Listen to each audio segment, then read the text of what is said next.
Hi, everybody. This is Jeff Trudell at Premier Mortgage Lending. We're here in the PML podcast studio, and we're taking a little bit of a different approach to things today. I'm here with Kathy Walter from the Juvenile Diabetes Research Foundation. We're going to be discussing type 1 diabetes and a lot of different things surrounding that. I'm also here with Terry and Ben Byerly, both who have experience in this area. And so we'll hand it off to you guys and tell us a little bit about your experiences and things we can look out for. Sure. So my son Ben, who's here with us today, has type 1 diabetes. He was diagnosed at 18, which, as you know from the name of Juvenile Diabetes Research Foundation, most people with type 1 are diagnosed fairly young. Young being like mid-20s and younger.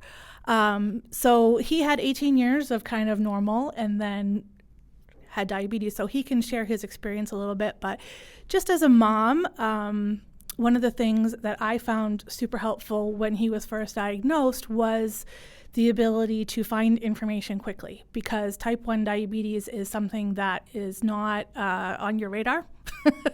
Most people who have a child that's diagnosed did not see it coming. It kind of just shows up and you're not really sure what's going on with your kid, and the next thing you know, you have this, diagnosis. So I found when things got going for me, JDRF was definitely a great resource of information. I didn't know where to start, and someone said, "Oh, you should check out their website." And so one of the things that we really want to do is outreach. And for me, I'm just getting started in it, but that's one of the things that a resource that JDRF can offer. And so just on that subject of outreach and kind of letting people know that, this is something you're going to get through. And, when Ben was diagnosed, like I said, he was 18. He was kind of living his own life. He was a senior in high school. He was never home. So at one point, it was around Christmas time, he mentioned to me that he had lost a lot of weight. And I, good. I didn't think twice about it. He was an athlete. It wasn't particularly surprising, that he might lose weight, and there were a few other symptoms. He said to me, my mouth is really dry. He had an infection in his toe, like just kind of things that you wouldn't kind of put all together. So in January, it was right around Martin Luther King Day, he walked into my room one morning and said, "Mom, I've lost 22 pounds in 3 weeks." And it kind of made me sit up and take notice, and I really looked at him, and he looked like a skeleton. And I was like, okay, something really bad is going on. So we started my husband and I, obviously made a doctor appointment for him. And then we just sort of started looking into it. Okay, what are the symptoms? What could this possibly be? Because the doctor appointment was in the afternoon. So as a parent, you're panicking. And neither one of us came up with type 1 diabetes. Both of us saw that his symptoms could be type 1 diabetes, but we just dismissed it because it's not on anybody's radar. And it's not talked about a lot, which is one of the reasons why we want to get the word out here. So he went to the doctor and he called me and he said his type 1 diabetes, and needless to say, I was shocked.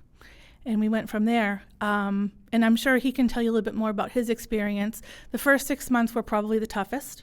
Me trying to figure out, what can I feed him? What can he eat? And him trying to figure out, okay, how can I manage this? And one of the advantages I had was he was 18. He was getting ready to go to college in about 6 months. And I just basically said to him, "You're not going to be here. You're going to have to figure this out. I'm going to help you. But from day one, you need to take ownership of this. Mom can't do this for you." And we did. So the first 6 months was tough because he was really having to figure it out, and they wouldn't put him on an insulin pump until after at least 6 months. But once he got on that made a big difference. So anyway, that's my experience as a parent. Definitely JDRF was there for me in terms of lots and lots of information and resources and everything from, what his daily life is going to be like to what his diet's going to be like. And, just kind of reassuring you. But you feel like a deer in the headlights at first. And so is your pediatrician or doctor at that point referring out the JDRF, and talking to you about nutrition and Yes. how to get the weight back and things like that? Well, that was a really great part. I had just switched his doctor that week. So he called up because, he's 18, so we didn't have the pediatrician. So he went to his new doctor, and his new doctor kind of managed it. But then, so it was the long weekend. So the following Tuesday, he got right in with the endocrinologist, and the endocrinologist really was the one, they send you home with all kinds of information, and you're just like, where do I start? And I really did find that when I finally hit the JDRF website, I felt like I had more guidance, because it's very, it not only talks about kids, but type 1 specifically. So. Right.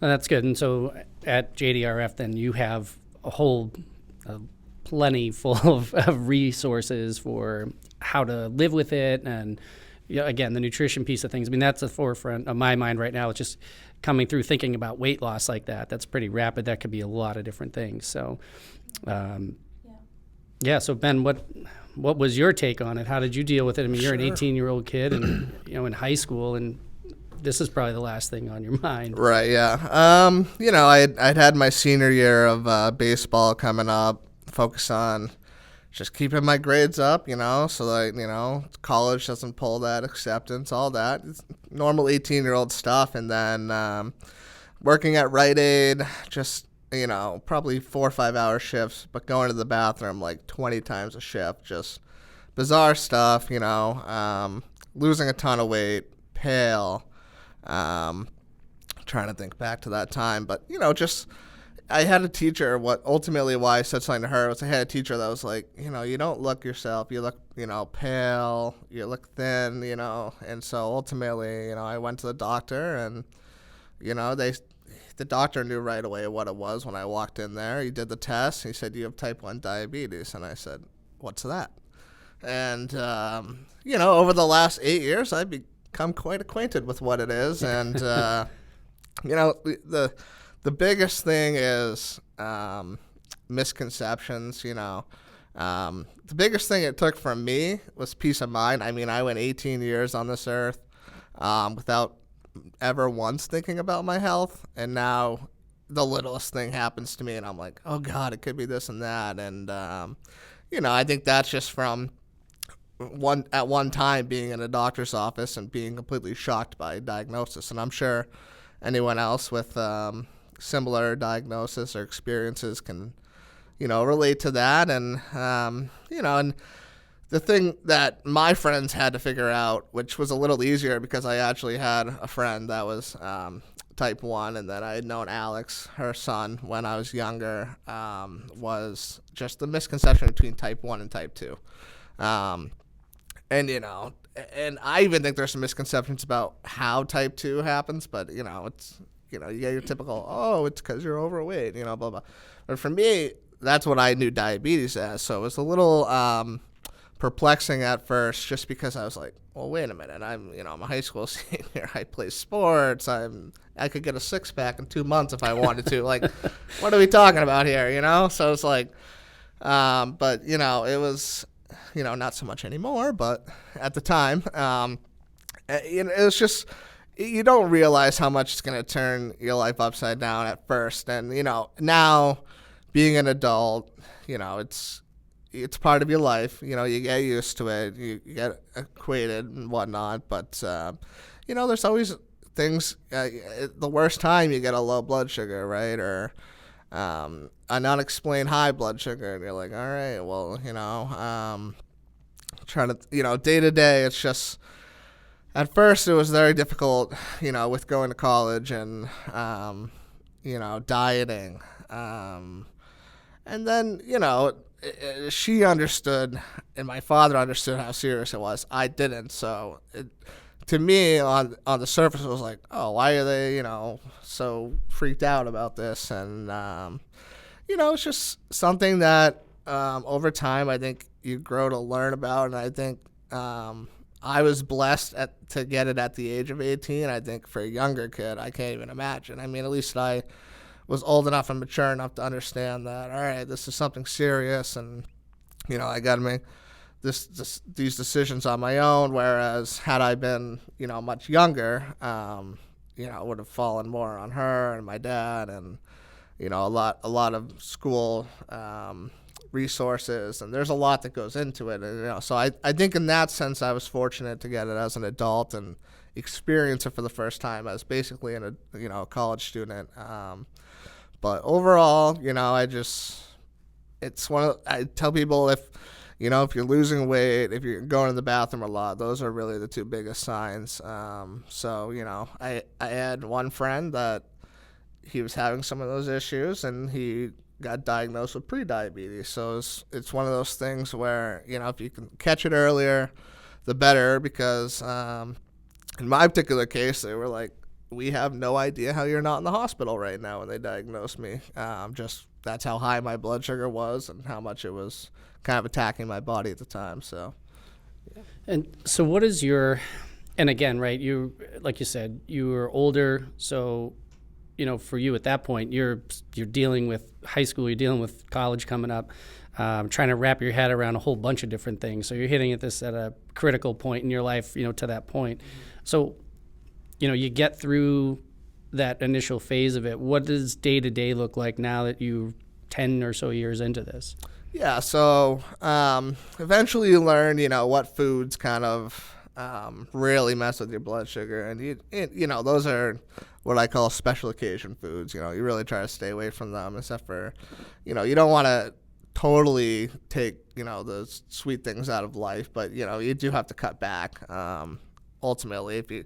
I think you kind of think at this point, for me, it's like, all right, long-term outlook, like the better I am with managing this and carb counting and watching what I eat and all that, the longer my life is. And, I just bought a house, just got married. So, you start to think kids, and then you think grandkids, and you're like, all right, I'm getting her all excited over here. And, so it's like you start to think, all right, hey, I want to be here. Whereas probably had you asked me this question 4 or 5 years ago, I just deal with it, Right. I eat my food and then I put my insulin in, Well, with age comes a little bit of wisdom.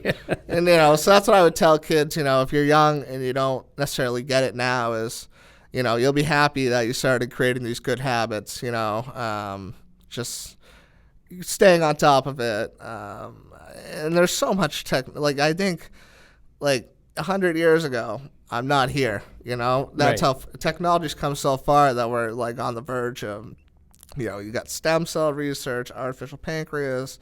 They've got stuff you can wear now that constantly monitors your blood sugar right to your phone. You just, I almost feel fortunate in a sense that if this was going to happen to me, that I'm alive when I am, so that I can manage it and can get this life, Right. No, that's great. Well, we're glad you're here talking to us about it. So do you do any work with the JDRF right now, or is that something you're planning to do? Or yeah, definitely. As my mom jumps into it, I'll be here to support. And I don't. Life's busy right now, but when some more time comes up, it's definitely something. Especially with the younger kids, it'll be kind of fun to work with them, just to give them, I guess, someone that they can say, all right, well, he had it, and he's doing all right, and just an example. I think as a community, you gotta type 1 support other type 1s. Like I mentioned that I have that one friend that has it, and you almost have to make light of it. We joke about oh, this and that, that changes our life and affects our blood sugar, and it's the cards you're dealt, and you deal with it. No, and that's a great outlook. And I guess, Kathy, there's a lot to talk to here. I'm sure you've had some experience with this yourself. I have. Jeff, thank you for having me here. Sure, absolutely. And Terry for inviting me. Ben, it's so great to see you. So I have a very different experience in that my son was 4 when he was diagnosed. Started wetting the bed again, constantly thirsty, and my husband and I went away for vacation, and I came back. My mother said there's definitely something wrong. He is wetting the bed again. Took him to the pediatrician, and it's as simple as a urine check. And off to Boston Children's we went. We were there for a week. Again, he is now 25, so we are 20 years into it. And it is funny, well, it's ironic because, like you said, at a young age, it was my disease that, so we dealt with it very differently. And Alex, now being 25, he speaks like you in that life is different. He's much more aware of himself, his health, and not taking things for granted, wants to be around. But when he became at high school, college, it was, I'm sure Terry can relate, it was a lot of anxiety with them away. So we went to Children's Hospital. He was there for a week. That was 20 years ago, and I will, what Ben was saying, technology is on our side. I became quickly involved with JDRF, as Terry was saying, just about outreach. When your child is diagnosed with a chronic illness that can be life-threatening if you do not take care of it. Now, again, the myth of between type 1 and type 2, juvenile diabetes is an autoimmune disease. Your pancreas does not make any insulin whatsoever, so you are totally dependent upon insulin injections, be it an insulin pump. When Alex was diagnosed, the insulin pumps were still fairly new to the market, so we were on upwards of about 6 to 8 shots a day, which is a lot for a 4-year-old. He also would have probably 10 finger pricks a day. Today, as Ben was saying, we do have what we call a glucose monitoring system. That it's something that's subcutaneous and it monitors your blood sugar. You read it on your phone. So it was quite a lot for a 4-year-old. But with technology, things are getting much better. JDRF, I became quickly involved with that, and I've been involved for the 20 years just because of the outreach. That's my passion. I currently am on the Greater New England JDRF board. My passion is outreach. I also serve on a gala committee, which is one of our major fundraisers. JDRF was formed by a group of parents to improve fundraising, advocacy, resources for families with kids with type 1 diabetes. It's now an international nonprofit organization. But it was formed by a group of parents, much like Terry and myself, that felt that there needed to be more awareness of it. Again, it's very different than type 2. You're completely insulin dependent. Yes, your lifestyle does matter for what you eat and everything, but you're controlled with constant monitoring of blood sugar and insulin injections or pump monitoring. So JDRF, I became quickly involved, and for me, it was knowing that I was not alone on this island that you never wanted to be on, or this club you never wanted to be in. Ironically, Alex was in kindergarten with Ben, and Terry was one of the first houses I actually would let Alex go to. And I don't know if you remember, but I have very strong memories of that. In fact, when Benjamin was diagnosed, that day, that first play date was the very first thing I thought of. Yes. Because you were nervous. Oh, extremely. And everything from having a snack, and we had to do the finger prick. We had to check the blood sugar while he was at our house, how much he was going to eat for the snack, what he was going to eat for the snack. I had to call Kathy and say, these are the numbers. I remember it very distinctly. And those were days where you didn't have a phone you could just pull out of your pocket. Right. That was a very different conversation. Yes, it was, 20 years ago, it was very different. Yes. So, again, very involved with JDRF. So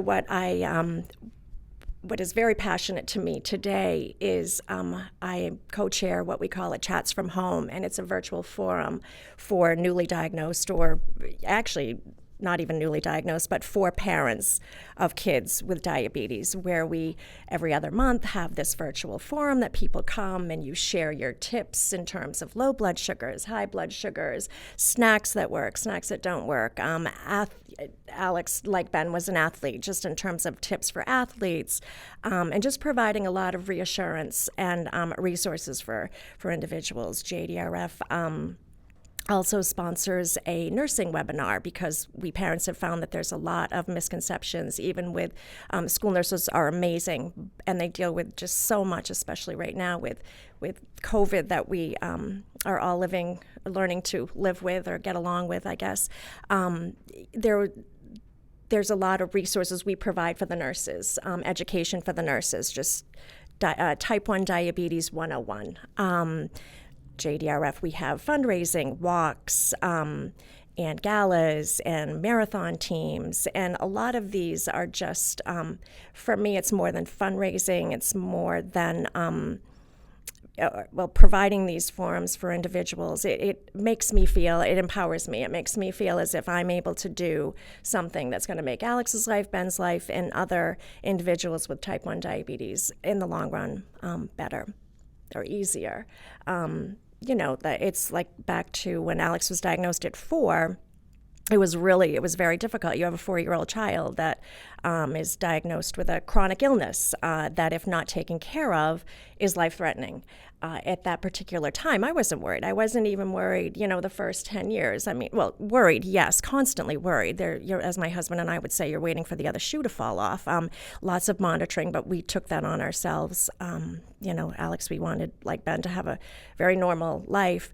But as time goes on, and as Ben was saying, and Alex is now realizing just the complications that come along with type 1 diabetes that, if not taken care of. And that's what JDRF is, the fundraising and just trying to find a cure or trying to find better monitoring systems. So. Oh, that's great. And just, again, I'm a father of 3 kids. I have an athlete for all, they're all athletes, but is there anything out there for really just kids under 18 who are athletes, anything they should particularly look out for, or how would you talk to them about, just going about trying to be a normal kid? Yeah, so I mean, for me it was tricky because I really only played maybe 1 sports season and then 1 intramural season in college with it.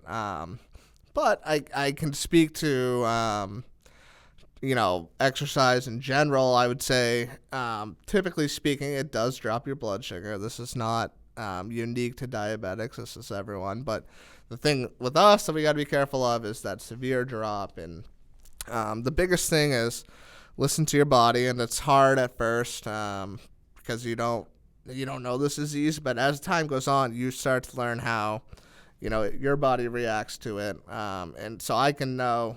Usually, I don't need to even test my blood sugar. Now, I do not recommend not do it anyway, but I could just feel, I'm like, all right, I'm got a high blood sugar. I got right after a period of time, when you're living with it, you understand what your body is telling you at this point. If I was a young kid, I would say, if you're playing basketball, check it after every quarter.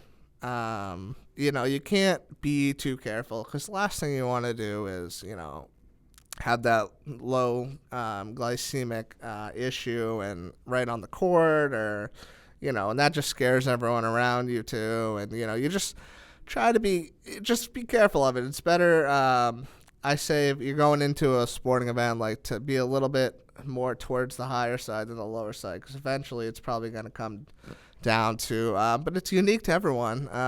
Everyone's body responds differently, I would say. And, just... If you're young, I remember Alex would go over there. They'd test the blood sugar, have a Starburst if you needed it. I rember it like yesterday. You do. I sure Starburst. do. Still But Starburst. And that's the thing is you do remember that. So, remember the kids around you, just be careful for everyone's sake, not just yours, because it's just you don't want to scare somebody is my thing, but at the same time it's important for people around you to understand what's going on. So just say like, hey, I understood at probably 7, 8 years old what was going on, and probably helped that I had her. But it's just awareness. What's going on. You don't have to be scared about it. I'm fine. I find that other people, especially like coaches, athletic trainers, were more worried about it than I was, because I was like, hey, I know my body, I know what's going on, and just be in tune with yourself. It's like anything else. Right. Yeah. And as a coach, believe me, all we're thinking about is the safety of these kids at any level. So yeah, I can imagine the nerves being heightened, for teachers, school nurses, et cetera. His coaches were so supportive.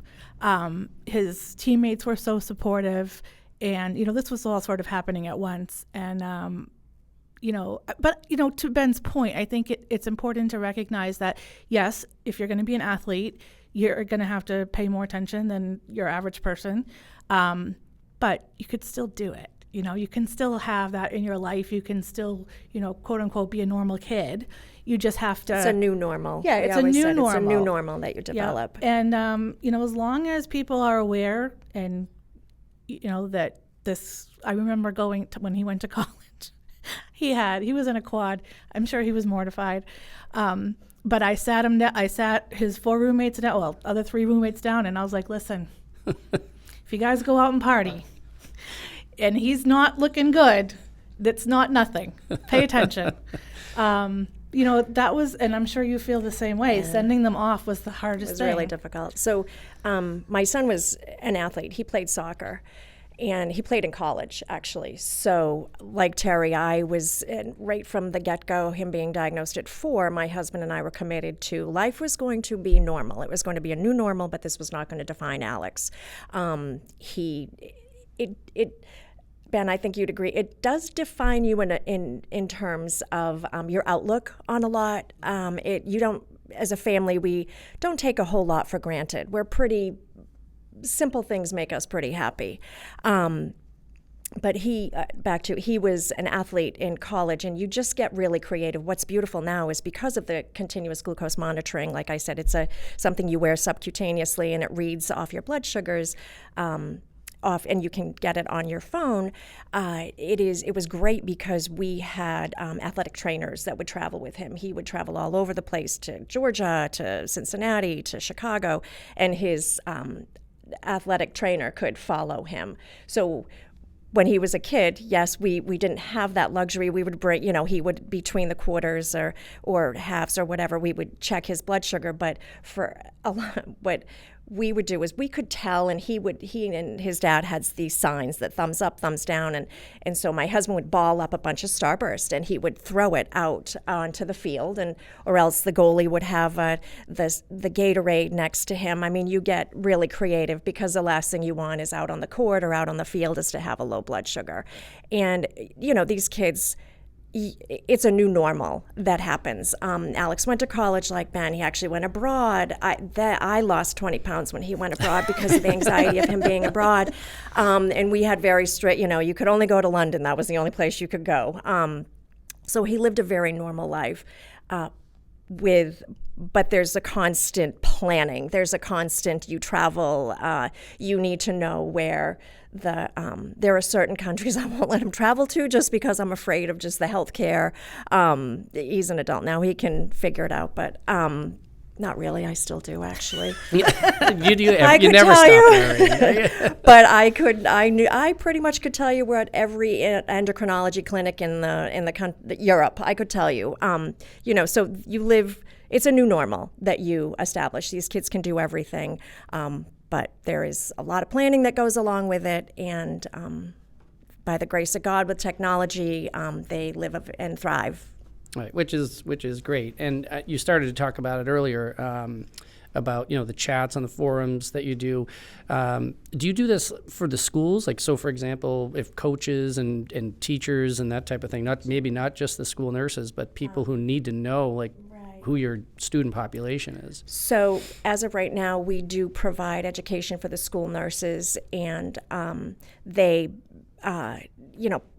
share that with teachers, but we are expanding into providing, our plan is to develop into a Diabetes 101 for any sort of caretaker. JDRF does have great resources for caretakers, babysitters, daycare centers, coaches.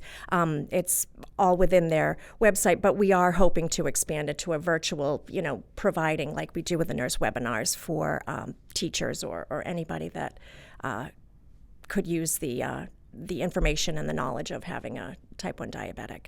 It's not something a teacher should be afraid of. It's awareness. It's awareness. It's not something a coach or teacher or athletic trainer or friends should be afraid of. It's awareness for what the highs and the lows. With diabetes, you have high blood sugars. Like Ben was saying, there are certain foods that trigger that, and you need to lower that, or your kidneys can become taxed. Then you have low blood sugars that you've given yourself too much insulin, or you didn't eat enough carbohydrates. With the low blood sugars, you have to get your sugars back up again. That means a sweet treat. And if that's not treated, you can have seizures, or you can become unconscious. And so when Terry talks about when you have frank conversations with friends, roommates and teammates, it is Alex, Ben act a little funny. It's not necessarily due to something they ate or drank. It most likely it's something a bit more than that.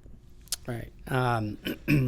How do we find JDRF, and how do we give to the organization? And you talk a little bit about those types of things, and who locally we can reach out to. So we have a great website, JDRF.org. I'm part of the Greater New England JDRF, and with that, they have a very user-friendly website that resources and contacts. Another outreach program that I am involved with, and I'm trying to pull Terry in. I think I've got her. Our outreach, it's T1D Connectors, and that's with a newly diagnosed individual. They contact JDRF, and we have a bag of hope that we initially present to a lot of these kids younger. There's a Rufus bear that a mom developed. It's a bear that shows sites where you wear your pump, or you give insulin injections, or you wear your continuous glucose monitor. So for younger kids, they're able to relate to this bear and even practice. I know my son, he would practice on the bear to give his own shots. We welcome you with a bag of hope. With that comes resources for parents and the child, and like I said, Rufus the bear. And then if the newly diagnosed family, I will say, if they would like someone to contact them, I'm part of this T1D Connectors, that we get in touch with them and just talk, because just to hear someone's story and to hear someone's voice, and Terry, you just recently can relate to this, to have these people that are so vulnerable to feel like, okay, we're going to be okay, we're going to do this. They did it.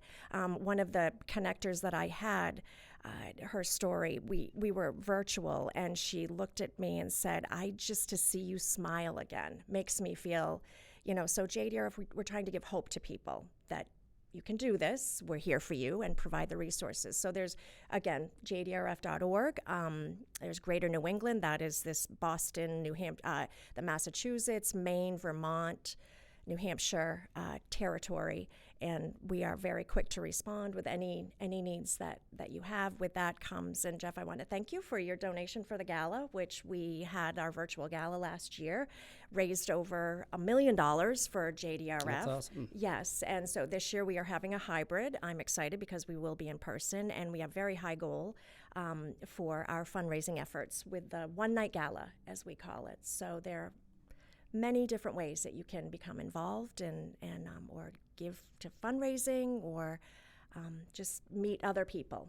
Oh, that's excellent. Well, keep me in the loop as we go forward. Thank you.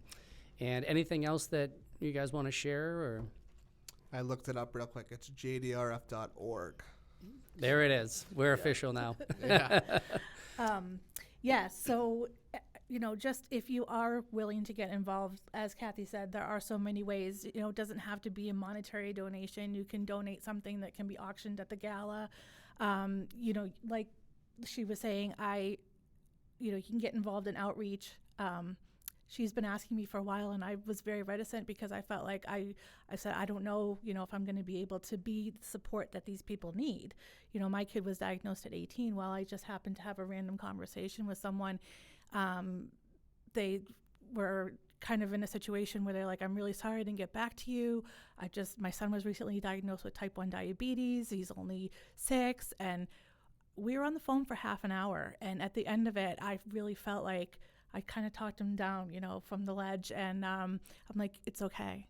Life's going to be normal again. You're gonna be just fine. Oh, that's great. Well, thank you all for coming in. Thank Kathy, you for having us. thank you again for Thank you so much. sharing information on JDRF. Terry, Ben, thank you guys for coming. I hope you all have a wonderful holidays. Have too. a great new year. And we'll keep an eye out. Again, jdrf.org, everybody. So please give what you can. And we'll talk to you soon here on the PML podcast.